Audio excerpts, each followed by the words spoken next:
May mga bagay na hindi nawawala sa panahon at may mga sakit na tanging ang langit lamang ang nakakaunawa. Marahil ay sinubukan mong magpatuloy, i-mute ang mga alaala, i-shutdown ang mga luha, at kunwari ay maayos ang lahat. Ngunit sa kaibuturan ng kanyang kalooban, ang tanong ay patuloy pa rin, nakita ba ng Diyos ang ginawa nila sa akin? Dumating na ang sagot. Hindi niya nakalimutan. Ikaw ay naging target ng isang espiritual na pag-atake. Hindi sa pamamagitan ng pagkakataon. Hindi dahil sa kahinaan. Ngunit dahil nagdadala ito ng makalangit na layunin na bumabagabag sa impyerno. Ang tila kawalang katarungan lamang ng tao, sa katunayan, ay isang paglilitis na nakabalakayo bilang isang proseso. Ngayon, ang korte ng langit ay gumagalaw. Ang martilyo ay hindi tumama sa lupa, kundi sa walang hanggang kaharian. Ang video na ito ay para sa iyo, na pinigilan ang mga luha sa katahimikan, na sinisiraan, hinamak, tinanggihan. Ngunit nanatiling tapat siya. Ito ay para sa iyo na, kahit na nasaktan ka, patuloy kang naniwala. Nakita ito ng Diyos. Itinala ito ng Diyos. At ngayon ay kumikilos na siya. Yaong mga nag-aakalang sila ay makakataka sa banal na katarungan ay nahuhulog sa harap ng kanilang sariling mga gawa. Kaya, kung sa palagay mo ang mensaheng ito ay para sa iyo, huwag panoorin ito ng tahimik. Mag-subscribe ngayon sa channel, i-activate ang notification bell at isulat sa mga komento, ang hustisya ng Diyos ay hindi nabigo. Iyan ang kanyang propetikong pagpapatunay. Pinarangalan ka ng langit. At ito ay simula pa lamang. Ang hustisya ng mga tao ay maaaring manipulahin, ipagpaliban, bilhin. Ngunit may korte na higit sa lahat ng mga hukuman, kung saan walang pagkakamali sa mga talaan o mga kapintasan sa mga pangungusap.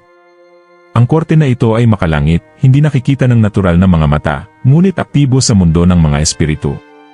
Kapag binuksan ito, walang nananatiling nakatago. Ang katotohanan, na hanggang ngayon ay hindi pinansin, ay nagsisimulang magpakita ng may puwersa. Ikaw na hindi makatarungang inakusahan, napahiya sa katahimikan, pinagtaksilan ng mga nag-aangkin na mahal ka, alamin, binuksan ng langit ang mga aklat. Lahat ng ginawa sa iyo ay hindi nakalimutan. Walang malisyosong bulong, walang pagsasabuatan sa mga anino ang hindi napapansin. Ang tila nila mo ng kadiliman ay talagang napansin sa mga minuto ng langit. Tapos na ang tahimik na panahon. May mga espiritual na paggalaw na nangyayari na hindi na mapipigilan. Ang paghatol ng Diyos ay nagsimulang magpakita ng sarili sa isang nakikitang paraan. Yaong mga nanunuya sa inyong sakit na darama ngayon ang bigat ng banal na katarungan. At walang saysay ang tumakbo, sapagkat ang paghatol na nagmumula sa langit ay hindi nangangailangan ng kautusan sa lupa. Habang marami pa rin ang naglalaro sa mga banal, itinaas na ng kataas-taasan ang kanyang trono ng katuwiran.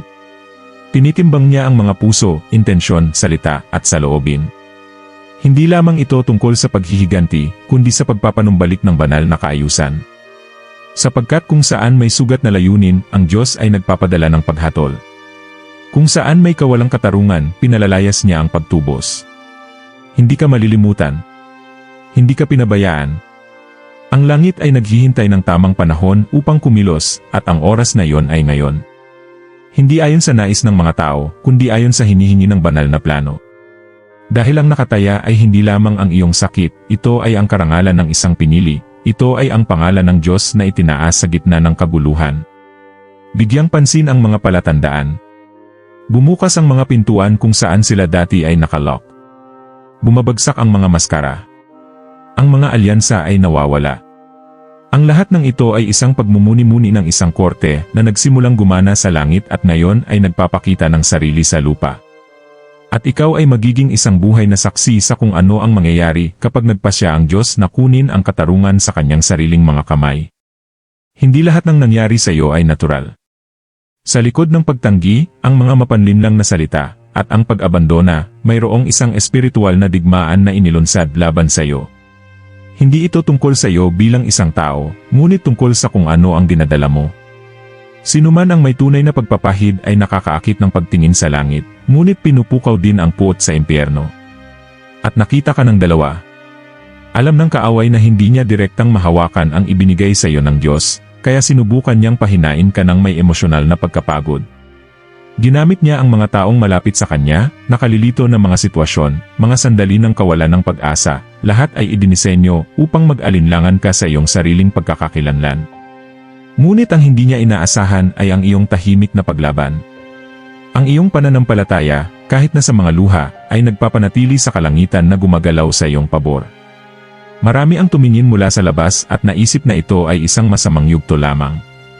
Ngunit kung alam nila ang tungkol sa mga panloob na pakikibaka, ang mga gabi kung kailan halos sumuko ka, mauunawaan nila na hindi lamang ito pagkapagod, ito ay espiritual na labanan. Sinubukan nilang ipapalagay sa iyo na ang Diyos ay tahimik sa iyo, samantalang sa katunayan ay nakikipaglaban siya sa mga digmaan na hindi mo man lang nakikita. Binabantayan ka ng mga kamay na hindi nakikita. Ang pag-atake na ito ay hindi lamang upang malungkot ka, kundi upang subukang i-deactivate ka. Sapagkat kapag ang isang pinahiran ay tumigil sa pananampalataya, ang impyerno ay nagdiriwang.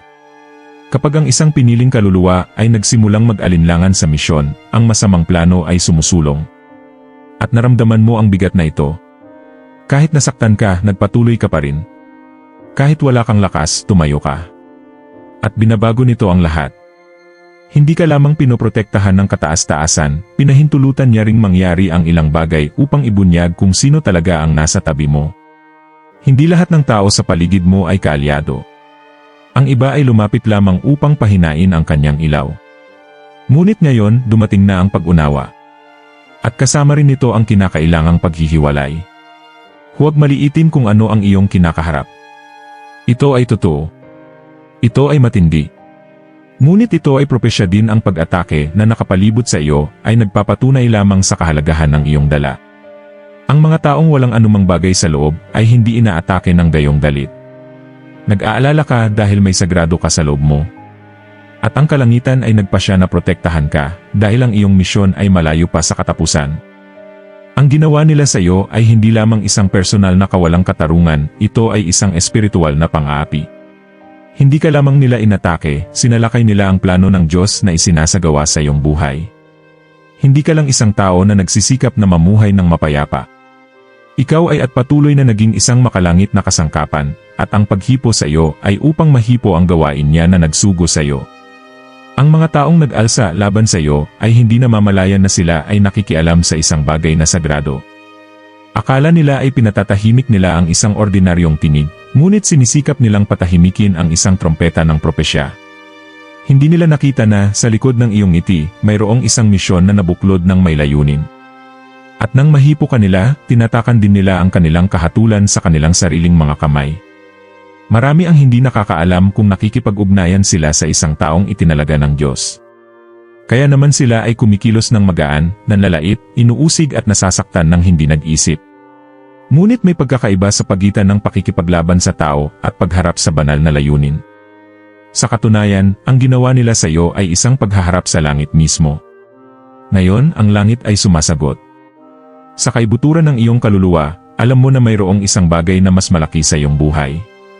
Yung feeling na nandito ka para sa mas malaking dahilan. Iyon ang eksaktong inilagay sa panganib ng salakayin kanila. Sinubukan nilang sirain ang iyong kakanyahan, punitin ka mula sa iyong lugar, magnakaw ng iyong tinig, ngunit ang nagdadala ng pagpapahid ay lumalaban kahit sa ilalim ng mga guho. Kung ikaw lang ang tatanungin, wala nang mag-alala. Ngunit kung paano ang iyong presensya ay nagdadala ng isang kapaligiran, kung paano binabago ng iyong paglalakad ang mga kapaligiran, kung paano binasag ng iyong mga salita ang mga kadena. Ikaw ay naging banta sa impyerno at isang inis sa mga nabubuhay sa laman. Iyon ang dahilan kung bakit sila ay dumating laban sa iyo, hindi para sa kung sino ka, ngunit para sa kung ano ang iyong paninindigan. At ngayon, ang misyon na ito na sinubukan nilang sabotahe ay pinarangalan ng Diyos mismo. Ipinapakita niya na ang isang tao ay hindi pinagtatawanan kung ano ang kanya. Na kung ano ang pinahiran ng langis ng kanyang mga kamay ay hindi mawawasak. Akala nila sinaktan ka nila pero pinabilis lang nila ang pag-activate mo. Sa mga susunod na araw, malalaman niyo na ang lahat ng ito ay bahagi ng isang bagay na mas malaki. Akala mo pa nga walang nakakakita. Ngunit nakita ng langit ang lahat. Bawat salita na binibigkas mula sa likuran, bawat hitsura ng paghamak, bawat nakatagong plano, lahat ay nakasulat sa makalangit na archive. Hindi binabaliwala ng Diyos ang sakit ng kanyang mga hinirang. At kahit na wala kang lakas na ipagtanggol ang iyong sarili, ang kalangitan ay hindi tumigil sa pagbabantay sa iyo at pagtatala ng bawat detalye. Habang umiiyak ka, nagsusulat siya. Habang sinusubukan mong maunawaan kung bakit, pinagsama niya ang palaisipan ng may katarungan. Bawat pagtataksil ay isinampa. Ang bawat paninirang puri ay may lugar sa walang hanggang mga talaan. Ang mga kalalakihan ay maaaring makalimot, baguhin ang bersyon, itago ang kanilang mga bakas. Ngunit ang Diyos ay hindi nagbubura ng anumang bagay. Sa langit, walang mga paglabag o pagkukulang. Ang celestial court ay hindi gumagana tulad ng mga nasa lupa. Doon, hindi na kailangan ng mga saksi ng tao, nakita ng banal na espiritu ang lahat ng ito. Siya ang depensa mo kahit hindi mo alam na inakusahan ka. Ito ang kanilang takip habang naglalagay sila ng mga bitag. At ngayon, dumating na ang panahon na ang mga tala na ito ay magiging katibayan sa isang hindi maiiwasang espiritual na paghatimbang. Kung sino man ang nasaktan mo, akala mo ganoon ang mangyayari. Ang oras na yon ay buburahin, ang sakit na yon ay magbabago sa iyo, ang pagkapagod na yon ay magpapasuko sa iyo. Ngunit hindi nila alam na ang bawat pag-atake na sinubukan nila laban sa iyo ay naging mabigat laban sa kanilang sarili. Hindi nakakalimutan ng langit. Ngayon, binuksan na ang mga archive sa harap ng trono. Hindi mo kailangang maghiganti. Hindi mo kailangang subukang bigyang katwiran ang anumang bagay. Ang hustisya na nagmumula sa itaas ay mas tumpak kaysa sa anumang paliwanag ng tao. Kapag nagsimula na itong gumalaw, walang makakapigil dito. Ang parehong Diyos na nakakita ng iyong sakit sa lihim ay inilalantad ngayon ang kanilang kasamaan sa harap ng sanlibutan. Maniwala ka rito, walang kabuluhan. Ni hindi man lang nahulog ang luha na yon nang walang nakakita nito. Ni ang kahihiyan na nilunok mo sa katahimikan. Lahat ng bagay ay may layunin at ang bawat sakit ay malapit ng maging kaluwalhatian. Sapagkat ang mga bagay na inilagay sa langit ay gagamitin ngayon bilang tatak para sa inyong pagbibigay katwiran sa publiko. Sa lahat ng sandata na ginamit nila laban sa iyo, ang pinakamalupit ay nagsisinungaling na nakabalat kayo bilang katotohanan. Ang paninirang puri ay higit pa sa pagsasalita ng masama, sinusubukan nitong sirain ang isang pagkakakilanlan, isang kasaysayan, isang misyon. Alam nila na hindi ka nila mapipigilan ng husto, kaya sinubukan nilang patayin ka sa pamamagitan ng mga salita. Sinubukan nilang dungisan ang kanyang imahe, nakawin ang kanyang kredibilidad, patayin ang ningning na nagmula sa Diyos. Ang paninirang puri ay banayad at nakakalason. Nagsisimula ito sa mga bulong, pahiwatig, pag-uusap na itinapon sa hangin. Nakakakuha ito ng lakas sa katahimikan ng mga taong tahimik na nanonood at kumakalat na parang apoy na hindi makontrol. Naramdaman mo ang bigat nito sa iyong balat. Ang mga tao ay nagsimulang tumingin sa iyo ng iba, tratuhin ka ng may distansya, nang hindi man lang alam kung ano ang tunay na nangyari. Ang sakit ay lumampas sa katawan, ito ay nasa kaluluwa. Sinubukan nilang mag-alinlangan sa iyong sarili. Nagtanim sila ng mga kasinungalingan sa paligid mo hanggang sa halos maniwala ka na totoo ang lahat. Ito ang pinakamasamang sandata, upang tanungin ng hinirang ang kanyang sariling pagpapahid. Ngunit hindi ka pinahintulutan ng Diyos na sirain ka nito. Sa gitna ng kaguluhan, pinananatiling buo ang iyong diwa at sinuportahan ka ng kanyang katotohanan. Ang iyong pagkakakilanlan ay hindi nagmula sa mga tao, ito ay nagmula sa langit. At kahit na sinubukan nilang burahin ang kanyang pangalan sa gitna ng mga tao, sa espiritual na mundo ang kanyang marka ay patuloy na nagniningning. Ang Allah ay hindi nagbibigay ng kahulugan sa iyo sa pamamagitan ng anumang sinasabi nila tungkol sa iyo, kundi sa pamamagitan ng anumang ipinahayag niya sa iyo ng lihim. Yan ang dahilan kung bakit ka pa rin nasasaktan, kahit na ikaw ay nasasaktan sa kawalang katarungan. Lumiliko na ang orasan. Ang mga naniwala sa mga kasinungalingan ay magsisimulang makita ng kanilang sariling mga mata ang pagkakamali na kanilang ginawa. Inihayag ng Diyos ang katotohanan nang hindi mo kailangang buksan ang iyong bibig. Dahil ang katahimikan na inakusahan nila sa inyo ang magiging tunog na hahatulan sila. Ang hustisya ay hindi darating sa pamamagitan ng pagsigaw, kundi sa pamamagitan ng banal na ebidensya. Hindi ka aalalahanin dahil sa mga salita ng mga nagsusumbong sa iyo, kundi dahil sa bunga ng iyong katapatan. At habang ang mga kasinungalingan ay nabubulok, ang iyong katotohanan ay itataas bilang isang watawat ng karangalan. Nililinis ng Diyos ang iyong pangalan, at ang paglilinis na ito ay hindi gagawin ng lihim. Ito ay magiging publiko, makikita, at makakaapekto kahit sa mga nagdududa sa kanyang tungkulin. Nagdasal ka. Umiyak. Sumigaw siya para sa mga sagot. At ang kalangitan ay tila pipi. mga araw, buwan, marahil taon, sinusubukang maunawaan kung bakit hindi tumugon ang Diyos. Bakit niya pinahintulutan ang napakaraming kawalang katarungan, labis na pag-abandona, napakaraming sakit. Ngunit ngayon ay inihahayag sa inyo ng Espiritu, ang kanyang katahimikan ay hindi kawalang malasakit. Ito ay diskarte. Ito ay paghahanda para sa isang bagay na siya lamang ang nakakaalam ng tamang panahon upang ipakita. Maraming tao ang nalilito ang katahimikan na ito sa kawalan. Akala nila ay pinabayaan ka na ng Diyos. Ngunit kumikilos siya sa nakatago, inilalagay ang bawat piraso sa lugar, pinagmamasdan kung sino ang sasaktan ka ng walang takot at kung sino ang mananatiling tapat kahit na walang palakpakan. Habang akala mo ay nakalimutan ka na, inihahanda ka ng Diyos para sa isang bagay na nangangailangan ng espiritual na katandaan. Ang langit ay hindi tumutugon sa ilalim ng panggigipit ng tao. Ang Diyos ay hindi nauudyok sa pamamagitan ng impulsive na paghihiganti, kundi sa pamamagitan ng perpektong katarungan. Kapag tahimik siya, ito ay dahil pinagmamasdan niya ang likod ng entablado. Doon, sa katahimikan, inilalantad niya ang mga puso, inihahayag ang mga intensyon, at pinaghihiwalay kung ano ang totoo mula sa kung ano ang nakabalatayo. Ang katahimikan ay ang filter na nagsiwalat ng lahat ng kailangan mong makita. Ang tahimik na oras na ito ay nagturo sa inyo na umasa, hindi sa kumpirmasyon ng iba, kundi sa panloob na tinig ng Espiritu. Natuto kang lumakad sa pamamagitan ng pananampalataya, hindi sa pamamagitan ng paningin. Magtiwala kahit na hindi nauunawaan. At ito ay nagkakahalaga ng higit pa kaysa sa anumang agarang tugon. Sapagkat ang mga nakaligtas sa katahimikan ng Diyos, ay may pananampalataya na hindi kayang ibagsak ng impyerno.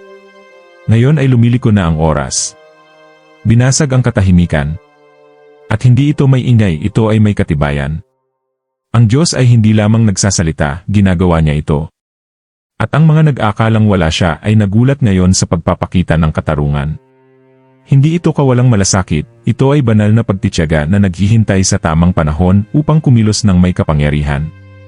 At dumating na ang sandaling iyon. Ang katahimikan na nasugatan sa iyo ay siya rin ang hahatulan ang mga taong nanlalait sa iyong paghihintay. Sapagkat ngayon ay ipapakita ng Diyos na siya ay hindi kailanman malayo, tahimik lamang. At kapag siya ay tumayo para sa isang tao, walang puwersa sa lupa o sa impyerno na makapipigil sa kanyang kamay mula sa pagkilos. Ang tila nagkataon lamang ay nagsisimula ng magkaroon ng kahulugan. Ang mga pintuan ay nagsasara sa mga taong nanlalait sa iyo, ang mga alyansa ay nawawala, ang mga bagay na hindi maipaliwanag na nangyayari sa mga taong tila hindi mahawakan. Hindi ito masamang kapalaran, ito ay isang espiritual na tugon. Ang paghatol ng Diyos ay nagsisimula ng magpakita. Ang langit ay gumagalaw ng mga piraso, at walang sinuman ang makakapigil sa itinakda. Maaaring hindi mo pa ito lubos na namamahala, ngunit kung ano ang bumabagsak sa paligid mo ay hindi nagkataon. Kung sino man ang nanakit sa iyo ay nagsisimulang aanihin ang kanyang itinanim. At kahit na hindi mo nais na makapinsala, mayroong isang banal na alituntunin na gumagana. Kung ano ang itinanim ng isang tao, iyon din ang aanihin niya. At kapag pinakawalan ng langit ang paghatol, maging ang katahimikan ay nagiging katibayan. Ang ilan ay nagkakasakit sa espiritual, ang iba ay nawawalan ng koneksyon, pagkakataon, suporta. Nakakaramdam sila ng walang kabuluhan, nalilito, naapi. Dahil bumabalik ang bigat ng kanilang ginawa. Hindi ito parusa, ito ay isang kahihinatnan. Nag-charge ang kalangitan. Binasa na ng korte ang sentensya, at ang mga bunga ay nagsimulang hinog sa harap ng lahat. Ang pinaka-nakakaapekto ay na hindi mo kailangang gumawa ng anumang bagay. Hindi na niya kailangang lumaban o maghiganti. Ang iyong posisyon sa katahimikan ay mas makapangyarihan kaysa sa anumang tugon. Sapagkat kapag ang isang pinili ay nananatiling tapat, nasugatan pa nga, pinasisigla niya ang kilusan ng banal na katarungan. At ang hustisya na ito ay hindi dumarating sa ingay, ito ay may katumpakan. Ang dating tila isang pagkaantala, ngayon ay nagpapakita ng sarili bilang isang pagpapalaya. Iniligtas ka ng Diyos mula sa mga nakakalason na alyansa, mga huwad na pangako, mga landas na magdadala sa iyo palayo sa layunin. At habang sila ay nahuhulog sa pamamagitan ng pagtitiwala sa kanilang sariling katusuhan, ikaw ay itinataas sa pamamagitan ng pagtitiwala sa kamay ng Diyos. Ito ay katarungan na natutupad sa kanyang panahon, hindi sa panahon ng tao. Mag-ingat sa mga susunod na araw. Ang kumpirmasyon ay darating sa pamamagitan ng mga katotohanan. At kung sino man ang nagtangkang ilibing ka ng mga akusasyon ay magsisimulang hanapin ka sa paghahanap ng mga kasabutan. Sapagkat ang paghuhukom ng langit ay nakikita na sa lupa. At ito lamang ang unang yugto ng kaguluhan na inihanda ng kataas-taasan. Ang mga bagay na matagal nang nakatago ay lumalabas na. Ang mga maskara ay bumabagsak, ang mga lihim ay inihayag, at kung ano ang tila hindi mahawakan ay gumuho sa harap ng lahat. Hindi ito tsismis, hindi ito paghihiganti, ito ay banal na katarungan sa pagkilos. Pinili ng langit na punitin ang mga tabing na nagpoprotekta sa mga kasinungalingan. Walang sinuman ang makapipigil sa ipinasya ng Diyos na ilantad. Sa loob ng mahabang panahon, ang kasamaan ay nagtatago sa likod ng magagandang talumpati, peking ngiti, at mga alyansa ng kaginhawahan.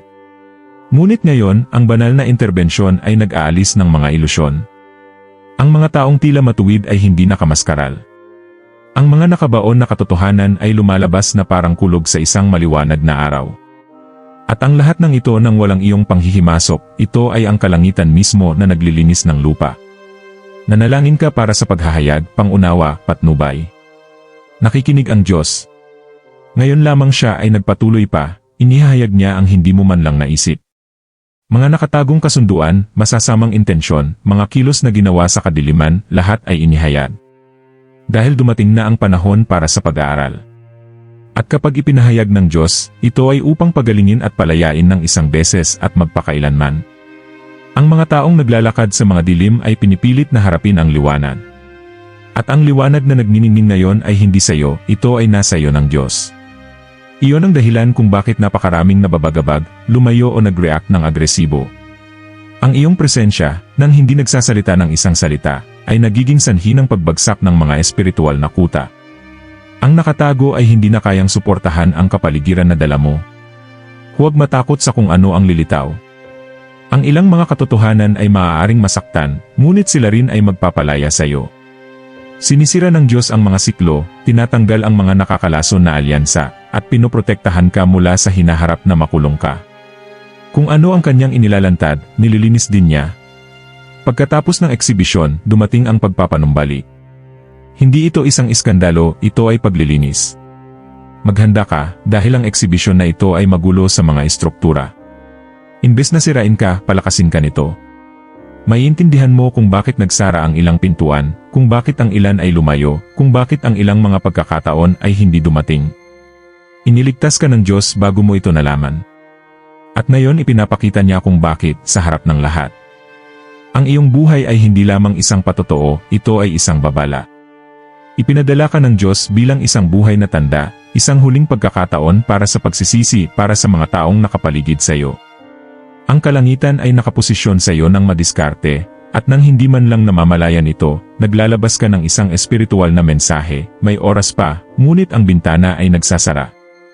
Hindi nila pinansin ang babala.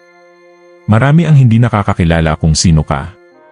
Tumingin sila sa labas at hinuhusgahan sa kanilang hitsura, sa kanilang mahirap na yugto, sa kanilang kahinaan.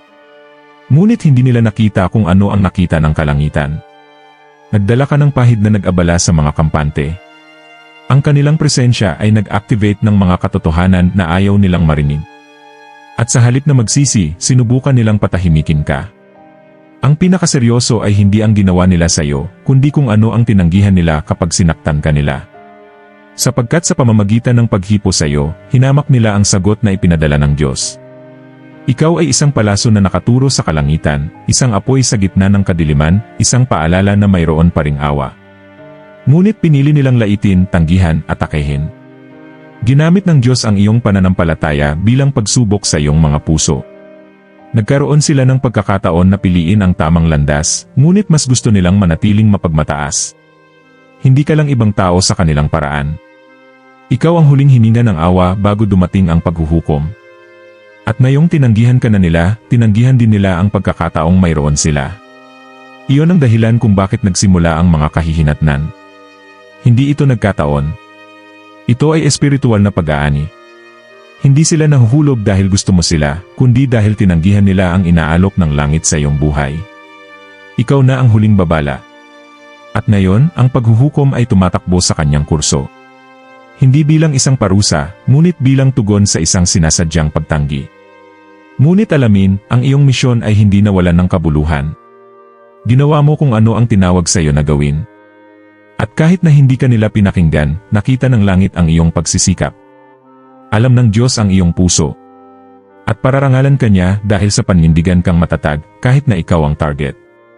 Sapagkat ang kanyang mga sugo ay hindi nalilimutan, sila'y naalaala ng may karangalan sa harap ng mga anghel. Dumating na ang panahon na hindi ka na itatago ng langit. Ang parehong Diyos na tahimik na humubog sa iyo ay ngayon ay itinataas ka sa harap ng lahat. Hindi bilang isang uri ng pagpapakita, kundi bilang tanda ng katarungan at pagbibigay katwiran. Ang hindi nakikita ng mga mata ng mga tao ay makikilala bilang nakikitang biyaya. Ang dating lihim na proseso ay ngayon ay nagiging pampublikong saksi. Sa loob ng mahabang panahon ikaw ay nasiraan ng reputasyon. Sabi nga nila, hindi ka naman malayo ang pupuntahan, wala kang halaga, isa ka lang. Ngunit ininatan ka ng Diyos nang hindi nagpapakilala upang ihayag ka sa tamang panahon. At dumating na ang oras na yon. Inilalagay ka niya sa mga lugar kung saan maririnig ang iyong tinig at iginagalang ang iyong kwento, hindi dahil sa walang kabuluhan, kundi dahil sa layunin. Ang kanyang kadakilaan ay hindi bunga ng pagsisikap ng tao, kundi ng pabor ng Diyos. Hindi ka humingi ng entablado, humingi ka ng pagpapagaling. Hindi niya hinanap ang kaluwalhatian, hinanap niya ang kapayapaan. Ngunit dahil pinapanatili mong malinis ang iyong puso, nagpasya ang Diyos na piliin ka. Ang iyong katapatan sa lihim ay ginagantimpalaan sa publiko. At ito ay imposibleng baliwalain. Kung sino man ang nakakita sa iyo na umiiyak ay makikita kang nakangiti. Sino man ang tumanggi sa iyo ay makikita kang pinarangalan. At sino man ang nagtangkang patayin ang iyong liwanag ay kailangang kilalanin na ang Diyos ay nagniningning sa pamamagitan mo. Ang pagtaas na ito ang sagot. Hindi ito paghihiganti, ito ay pagpapanumbalik. Sabi nga ng langit, nakita ko na ang lahat. At ngayon, makikita rin ito ng lahat. Huwag matakot sa mga imbitasyon, sa mga koneksyon, sa mga pintuan na biglang magbubukas. Ang pabor ng Diyos ay nakapalibot sa iyo. Hindi mo kailangang patunayan ang anumang bagay sa sinuman. Panatilihin lamang ang pagiging kung sino ka noon, tapat, totoo, sensitibo sa tinig ng Diyos. Dahil yon mismo ang nagdadala sa iyo kung saan hindi naisip ng kaaway.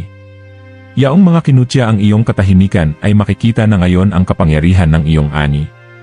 Sapagkat ang pagpapahid na ginawa sa sakit ay siyang nagpapapanatili ng karangalan. Itinaas ka hindi upang itaas ang iyong sarili, ngunit upang matupad ang isang mas malaking layunin. At ang parehong kamay na nagtatago sa iyo ay inilalagay ka ngayon sa pansin sa harap ng lahat.